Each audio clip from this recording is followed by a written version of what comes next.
Has this ever happened to you?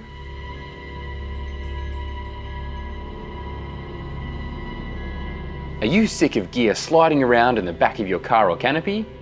Well, how about you get into the damn workshop and figure out a solution?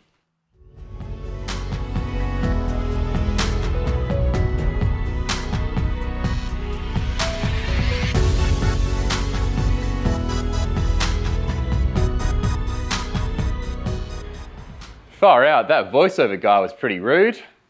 What's up guys, it's good to be back in the garage again today, working on another DIY project. And today's project is hopefully going to be something nice and simple. And that's to make up some cargo organisers to hold objects like this in place and stop them from sliding around when I place them on the drawer system. My rough plan to achieve this goal is going to be to create a few dividers a little something like this, except obviously not made out of cardboard and sticky tape. Hinge them together in the middle like this, and then attach some Velcro to the bottom so that they can stick to pretty much any carpeted surface.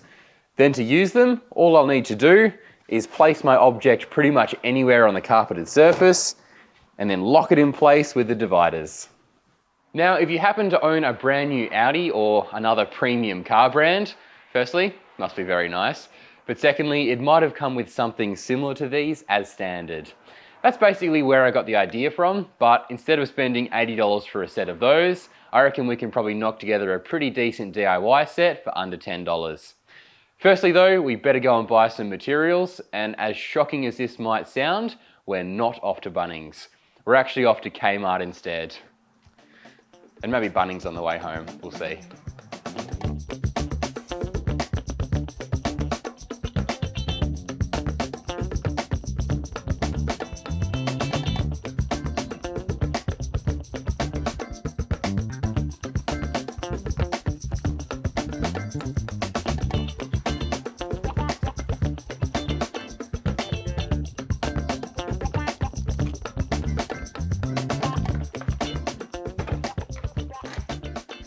So, all up, we spent about $13, give or take, and for $13, we've got ourselves these awesome bookends from Kmart that are going to be absolutely perfect for this project.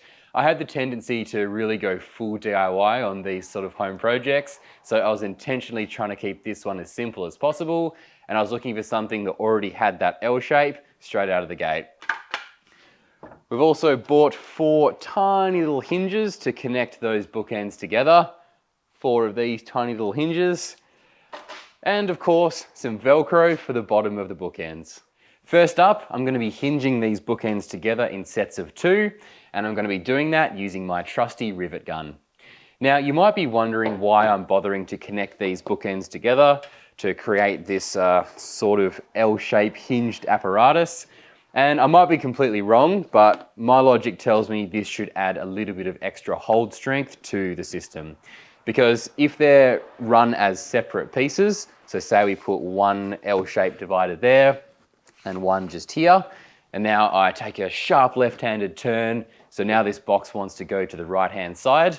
With them separate, this one divider is putting up all the force to try and stop that box from sliding. Whereas if I connect them together in the corner, like this, and obviously run one on each corner to hold the box in place, now when I take that same corner and the box tries to slide right, because these are connected as one solid piece, the Velcro holding ability of both of the bases should both be helping to hold that box still.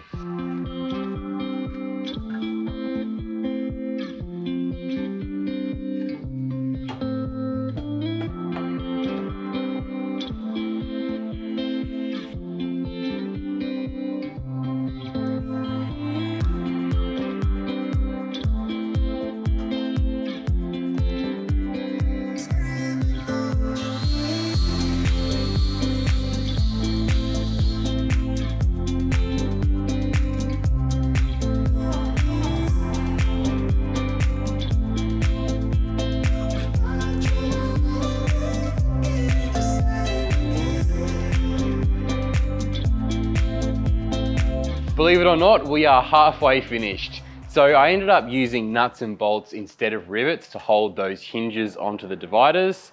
And that was just because with the way the rivets were going to have to sit, the protruding side was going to have to come through on this face side of the divider. And I kind of wanted a more flush finish. So swap those over to nuts and bolts, and that was a much better solution. So the next step is going to be to attach this Velcro to the underside of those dividers.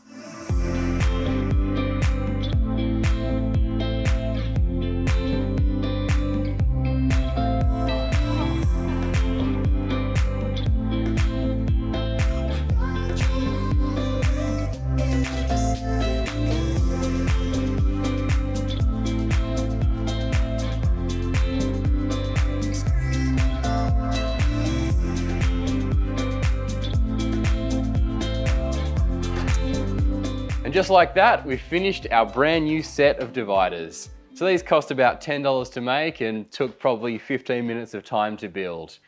All we have to do now is go and test them out. So now I guess I can take my box of camping supplies, plonk it pretty much anywhere on top of this drawer system, and then lock it in place with these new dividers. So I'll chuck one on the back corner here, and I'll chuck the second one on this corner just here. That Velcro sticking to the carpet nicely. Feels pretty firmly held in place, but let's go find some bumps and see how it performs.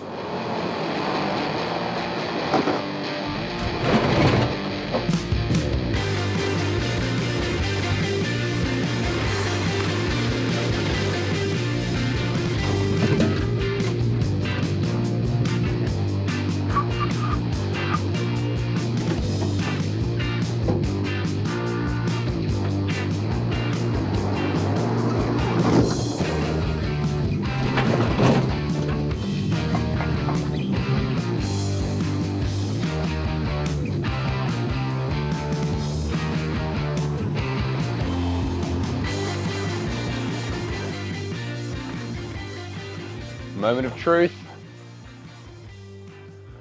Woohoo, right where I left it. That doesn't look like it's moved an inch. Yeah, I reckon I'll call that an absolute success.